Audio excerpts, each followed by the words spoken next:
Bismillahirrahmanirrahim. Assalamualaikum warahmatullahi wabarakatuh.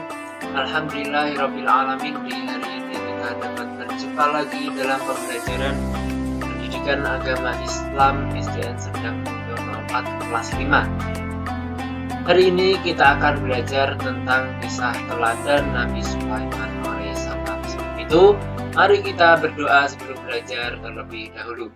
Bismillahirrahmanirrahim. Raditu billahi rabba wa bil islami dina wa bi muhammadin nabiyya wa rasula rabbi zidni ilma warzuqni fahma amin ya rabbal alamin. Kemarin kita telah mempelajari tentang Nabi Daud alaihissalam, bahwa pelajaran yang perlu kita petik dari kisah Nabi Daud adalah kita harus menjadi seorang yang pemberani.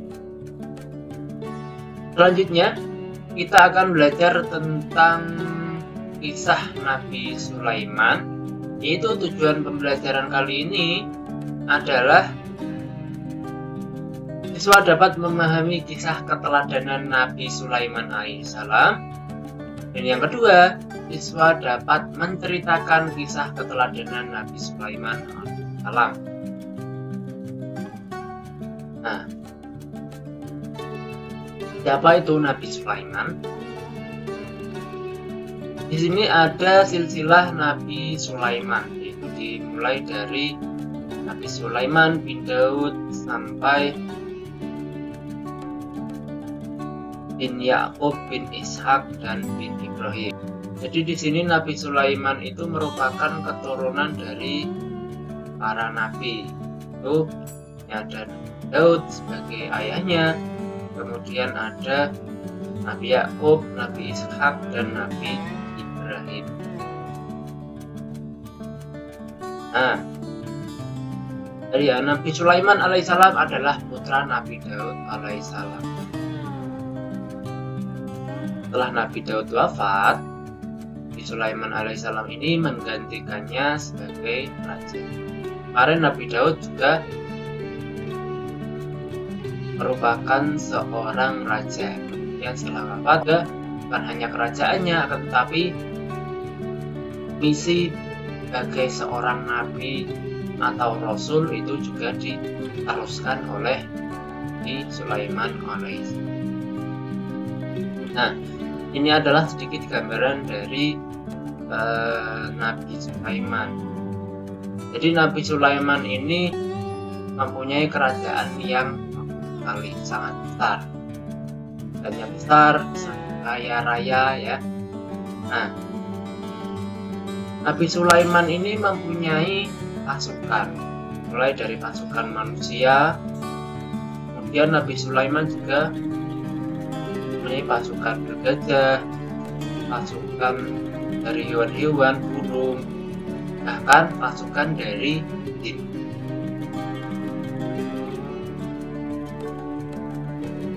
Kemudian ya, mukjizat Nabi Sulaiman alaihissalam.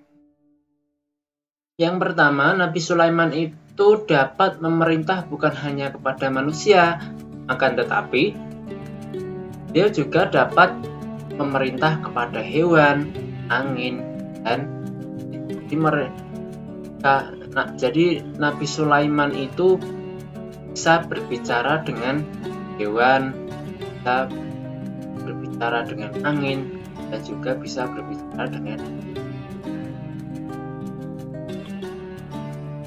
Yang kedua, Nabi Sulaiman dapat menjadikan angin bertiup atas perintahnya ke tempat yang ia kehendaki. Tiga, Allah juga menundukkan jin untuk melayani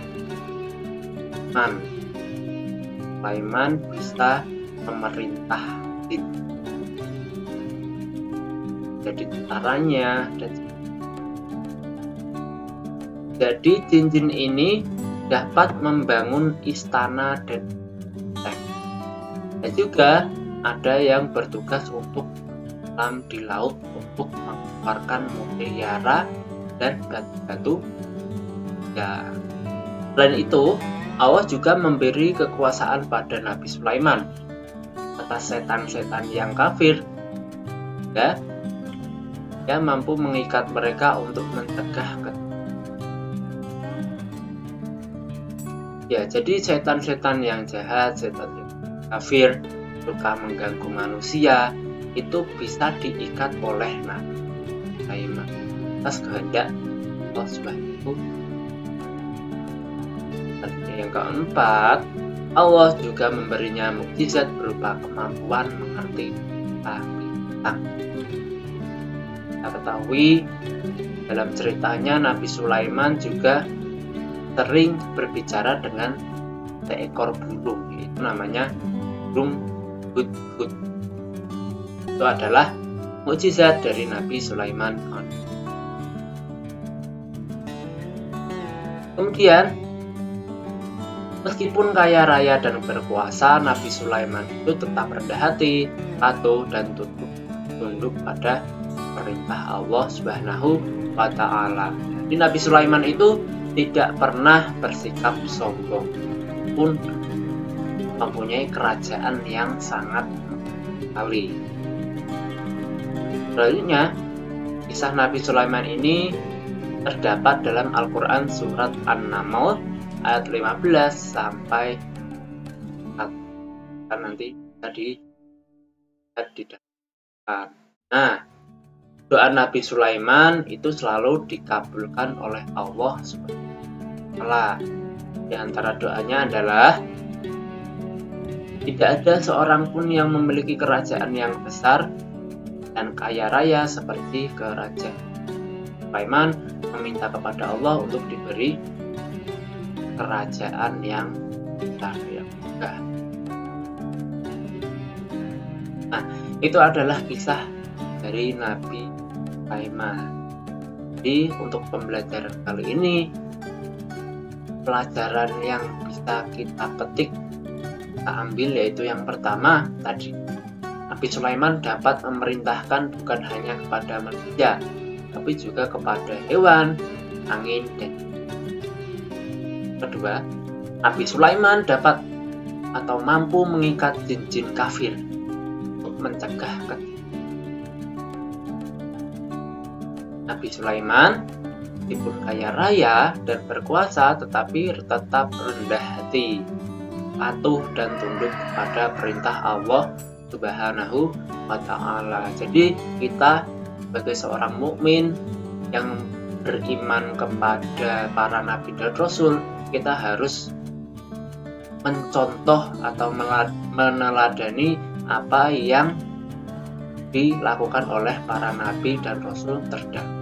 Di antaranya kita harus bersikap hati, marah, dan patuh pada orang tua, patuh kepada peraturan, ya, dan juga tunduk atau apa yang dikatakan oleh Allah dan Rasulullah. Itu kan selalu mengerjakan sholat, berpuasa, bayar zakat, bersedekah, dan sebagainya. Ini bermanfaat. Kita belajar baca buku, cari referensi internet. Mister akhiri kita ucapkan alhamdulillah bersama-sama. Alhamdulillahirabbil alamin. Itu saja dari Mister. Assalamualaikum warahmatullahi wabarakatuh.